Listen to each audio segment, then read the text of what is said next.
Olá, meus queridos, a graça e a paz. O nosso devocional de hoje é para que você possa se maravilhar. Com base no texto que está em João capítulo 5, o versículo 20 vai dizer assim: Pois o Pai ama o Filho e lhe mostra tudo o que faz.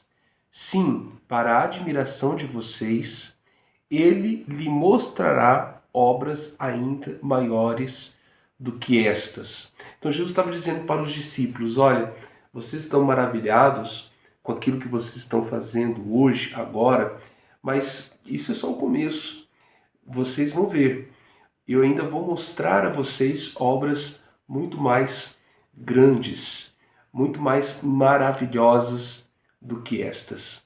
Então vamos meditar nessa verdade. Jesus, consciente que seu papel era de servo, nunca procurou iniciar uma atividade para o Pai. Lá em Mateus capítulo 20, versículo 28, né? Ele vai dizer que o papel dele é de servo, né? Que ele veio para servir, não para ser servido. Ele veio para cumprir um propósito de servo. Os servos nunca fazem a agenda. O mestre sim. O servo precisa estar tão alerta ao que o mestre está fazendo que, seja o que for que ele inicie, o servo rapidamente se ajunta a ele. Até mesmo o Filho de Deus não achou que sabia a melhor coisa a se fazer em uma situação. Ao invés disso, ele observava o Pai e sua atividade e então se ajuntava a ele. Jesus conhecia o seu Pai tão bem que estava sempre muito sensível à atividade divina ao seu redor, reconhecendo de imediato onde o seu Pai estava agindo. Então Jesus vai dizer: aquilo que eu vejo o Pai fazendo, isso eu faço. Aquilo que eu ouço o Pai dizendo, isso eu falo. Eu não ajo por mim mesmo. As minhas atividades, aquilo que eu estou fazendo é porque eu estou vendo o Pai fazer. Então aquilo que o Pai faz, eu também faço. Então esse é o papel do servo. Jesus, ele veio como servo. Ele veio para iniciar a obra do Pai, não para iniciar a sua própria obra, a sua própria agenda. O nosso problema é que nós não vivemos nessa perspectiva de servo. Nós nos atarefamos com muitas coisas, começamos muitos projetos nossos e aí a gente tenta ajustar a nossa vida corrida, né? A nossa vida cheia de agendas próprias, cheias de interesses particulares.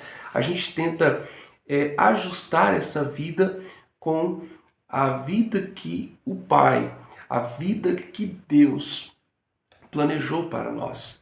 Então a gente vai tentando agradar a Deus, a gente vai tentando servir a Deus, mas também a gente não quer abrir mão das nossas prioridades, da nossa agenda.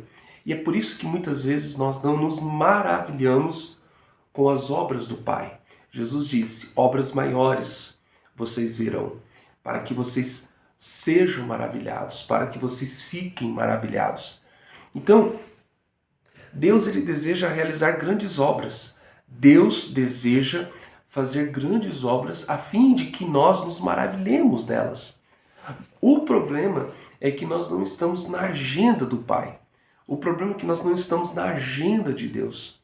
O problema é que nós não estamos parando para perceber aquilo que Deus está fazendo. Nós não estamos nos envolvendo na atividade dos céus, na atividade de Deus. Porque isso é ser servo. Como diz aqui o nosso devocional. O servo, ele não tem agenda própria, ele não tem agenda particular.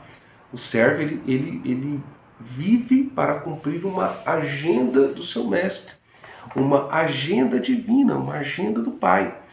Então, a igreja de Jesus na terra, ela precisa imitar a Jesus. Então Jesus, ele disse: eu não faço nada por mim mesmo. Eu não começo nada por mim mesmo. Mas aquilo que eu ouço do Pai, aquilo que eu vejo no Pai, isso eu faço. Então, aquilo que Deus está fazendo, a atividade de Deus, esta é que nós devemos nos ajuntar a ela para vermos as grandes obras de Deus, a fim de que sejamos maravilhados, fiquemos maravilhados nelas. Então, esta é a dinâmica da perspectiva do servo. Só que muitas vezes nós não nos envolvemos nas atividades de Deus. Nós não nos envolvemos nas atividades divinas, porque nós estamos muito atarefados e preocupados com a nossa própria agenda. Que Deus nos ajude a entendermos essa verdade e a vivermos nesta perspectiva de servos. O servo, ele faz aquilo que o seu mestre está fazendo. O servo, ele espera o seu mestre iniciar uma atividade, iniciar uma obra, para que ele se ajunte ao seu servo naquilo que está proposto. Que Deus nos dê graça, que Deus nos dê sabedoria para compreendermos essa verdade. Só então nós nos maravilharemos nas obras que Deus está realizando. Deus está fazendo grandes coisas. Deus está promovendo grandes obras na terra nesse momento. Que Deus abençoe a sua vida.